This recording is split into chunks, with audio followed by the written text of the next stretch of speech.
I have seen a lot of person who have, because of disappointment, they've seen themselves drawn down and they were not able to come up anymore. I have come to realize that you can face, as no matter how you are, no matter how spiritual you are, no matter how mentally sound you are, you can face disappointment. And disappointment sometimes comes from the people who you love, people who you love dearly, that you cannot believe this thing can happen or come from this person. You don't know how this person can treat you this way. And I want to ask you, how were you able to overcome and being able to stand? Well. I mean, do you want to hear the truth? You want to hear the truth? Are you sure? Yes. They actually made me better. Every time somebody disappoints me, it pushes me to be better.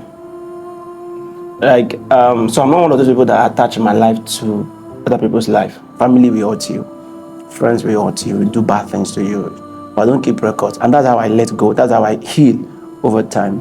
But one that I can remember at the time, and the reason I remember now is because, I mean, it's not like I remember any one of them, but I have to sit down to think critically and start recollecting. But one that I can remember is because it's coming back again, and the whole thing is happening again. Is one guy, someone, I mean, he's a great guy himself. We started working together. I said, okay, you guys, you are good. So I brought him into one a project I was working on that time, and I gave him some money to trade for me, like $40,000 or $50,000 that time. Yeah, that's around like 50 million. I mean, it was $40,000 somewhere, another 10 million naira somewhere. That's like around like I mean, so, and it blew the money.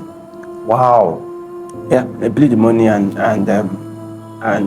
it just, and it was just nonchalant about it. And I reached out to him, bro, what are we doing? Now, I mean, this money belongs to me, like as the head of the business. But I'm like, bro, what are we doing? He didn't even he just came and told me, guy, that money don't go. So, okay, so what are we doing about it? Right. Wow. And the money did not totally belong to me. Like, it was, I mean, back in the days, it was other people's money too, and all of that. And the guy didn't follow up, didn't check up. And you know what he said? That pained me the most was, and should be with inside contracts. And this is what I want to say to you guys. Don't do any business with anybody without putting pen to paper, please. I beg you, for God's sake. Don't do any, and truly, we didn't sign any contract. I was foolish.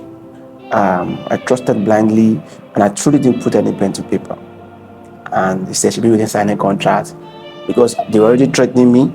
I was already facing different issues from people that owns the money.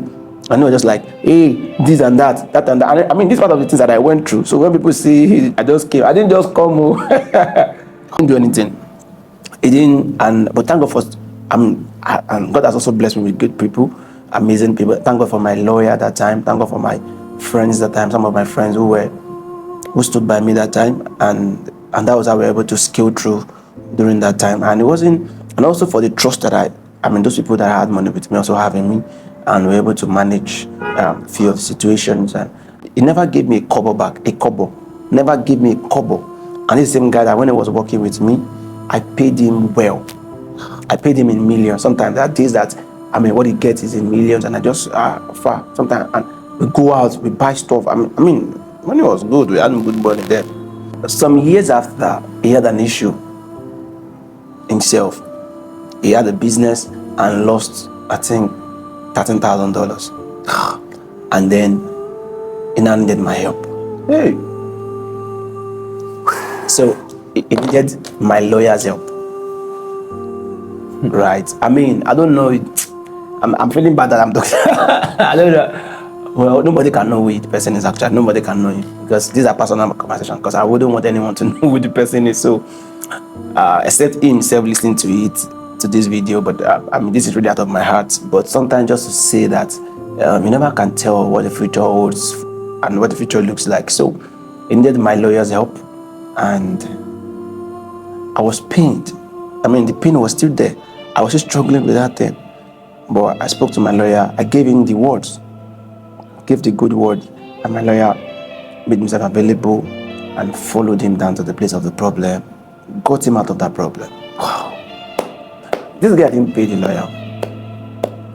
He didn't pay the lawyer. I didn't. But he enjoyed the benefit of the fact that I know the person and I gave him the word and I supported and just. So thinking about it, it was painful for me to say I want to also tell my lawyer to go and help him, or even me, because I was also a part of it. I've supported, reaching out. I was even reaching out to him to console him, to just check how he's doing and all of that, to show that he was good.